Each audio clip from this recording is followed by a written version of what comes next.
Salut tout le monde, c'est Eric, j'espère que vous allez bien. On se retrouve pour un nouveau débrief. Je vais parler du match Monaco versus Fenerbahçe, le match retour où les Monégasques s'étaient inclinés par 2 buts à 1 face au club turc. Ils ont réussi à remonter la pente puisque Monaco s'est imposé 3 buts à 1 pour victoire de Monaco, donc 4 buts à 3 confondus. Sur les 2 matchs, Monaco, je pense, a mérité de se qualifier puisque, vu le match qu'ils nous ont sorti hier soir, c'était clairement eux qui étaient au-dessus, malgré un petit passage à vide en deuxième période, mais on va se parler de ça tout de suite.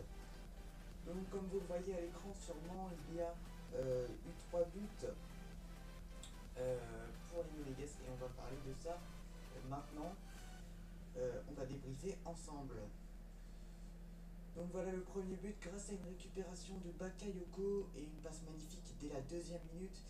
Germain, avec une lucidité clairement excellente, trompe le gardien et inscrit le premier but monégasque qui permet donc à Monaco pour l'instant de se qualifier provisoirement pour les barrages de la Ligue des Champions. Alors ce but est magnifique, je pense que Valère Germain est revenu clairement au niveau des Monégasques et sera titulaire avec Radamel Falcao, vous allez le voir, a été excellent à la pointe de l'attaque. Alors, deuxième but, vous allez voir, hein, les joueurs de Leonardo Jardim ne se sont pas arrêtés en première période, puisqu'avec une belle intrusion dans la surface, Monaco va obtenir un penalty transformé par la suite par Falcao justement. Le Colombien est bien de retour au niveau. Il avait déjà sorti 20 premières minutes excellentes, n'avait pas réussi à trouver le chemin de filet.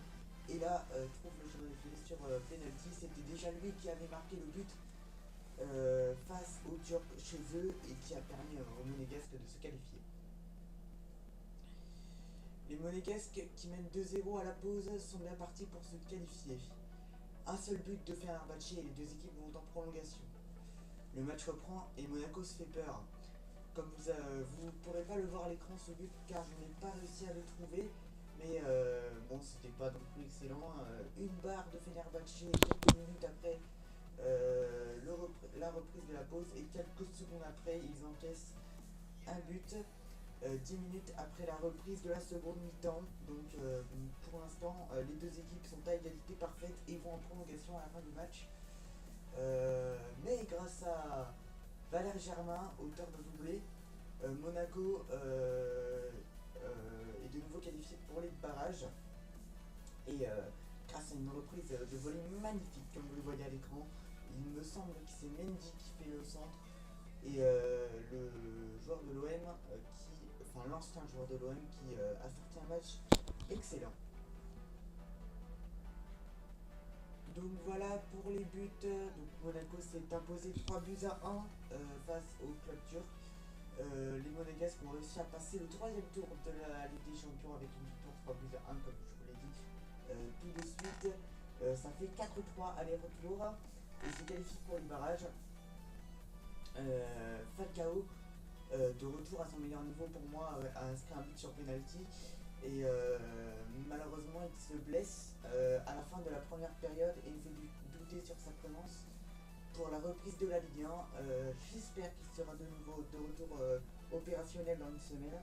Mais ça me paraît compliqué pour Monaco et le joueur colombien.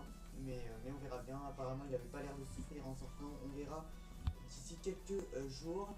Mais grâce à Valère Germain, qu'est-ce que je raconte, la sortie de Falcao a fait clairement perdre les moyens monégasques au début de la seconde période. Mais grâce au buteur, à 2 reprises Valère Germain et sa reprise de volée magnifique, le club de la Principauté a réussi à marquer un but qui a été décisif. Monaco réussit donc à passer le Fener et à accéder au barrage de la Ligue des Champions.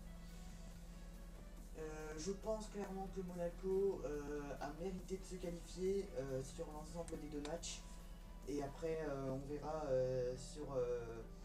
pour la suite. Pour les barrages, ils peuvent soit affronter Manchester City, Villarreal le Borussia Mönchengladbach, l'Ajax Amsterdam ou le FC Porto. Donc des clubs assez réputés tout de même.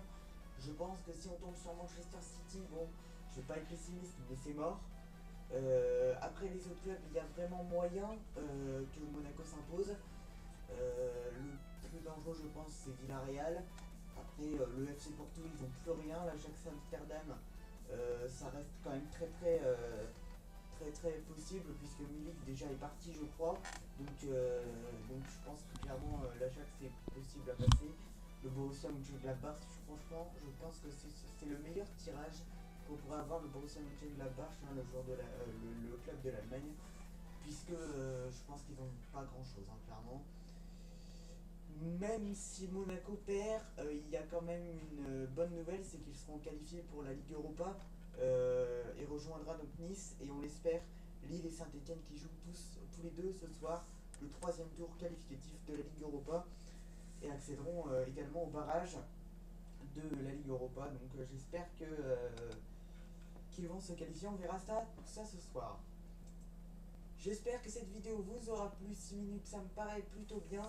Je pense que je m'en suis plutôt bien sorti. N'hésitez pas à me dire tout ça dans les commentaires et à débattre avec moi sur ce match, de ce que vous en aviez pensé. Je suis désolé pour le but du Fener, mais je pense que je ne l'ai pas trouvé sur internet pour pouvoir me le convertir en fichier.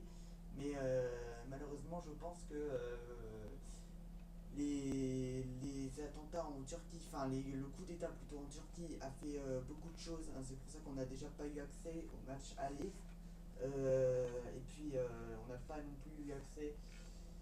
Enfin, je pense que c'est pour ça qu'on n'a pas eu le but non plus. Donc j'espère que cette vidéo vous aura quand même plu. Et on se retrouve pour les prochaines vidéos. Salut tout le monde!